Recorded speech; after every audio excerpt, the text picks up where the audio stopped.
বিরিয়ানি আর chicken চাপ খাওয়ার পর যে খাবারটা না খেলে আমার একদমই শান্তি হয় না সেটা হলো ফিরনি। আবার এই গ্রীষ্মকালে অত্যন্ত গরমে আমরা আইসক্রিম যদি না খেয়ে একটু ফিরনি খাওয়া যায় ভীষণই রিফ্রেশিং আর ভালো লাগে।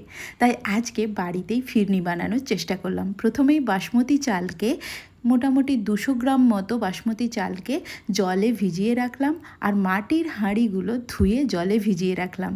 আর আগের থেকেই জাল দিয়ে রাখা 2 লিটার দুধে কেশর দিয়ে দুধটাকে ফুটিয়ে ঘন করে নিলাম এবং তার সাথে বেশ কিছুটা আমুল দুধ দিয়ে ওটাকে আরও বেশি ঘন বানিয়ে নিলাম।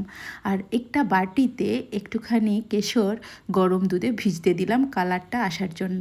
তারপর আধ ঘন্টা পর চালটা যখন ভিজে যাবে সেই চালটা একটু শুকনো করতে দিয়ে দেবো।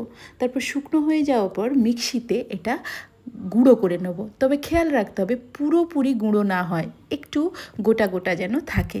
তারপর ওই গুঁড়ো চালটা দিয়ে দিতে হবে দুধের মধ্যে দিয়ে ফুটিয়ে যতক্ষণ পর্যন্ত চালটা না সেদ্ধ হয় ততক্ষণ পর্যন্ত ফোটাতে হবে।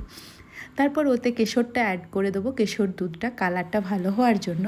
এবং আজকে আমি ম্যাঙ্গো ফিরনি বানিয়েছি, তাই 2টো আম পেস্ট করে নিয়ে যখন ফিরনিটা রেডি হয়ে গেছে তখন সেই আমটা দিয়ে ভালো করে জাল দিয়ে ঘন করে নিলাম। আর সবশেষে দেব কিছুটা এলাচগুলো গুঁড়ো করে খোসাগুলো বাদ দিয়ে মিশিয়ে দেব ফিরনির সাথে।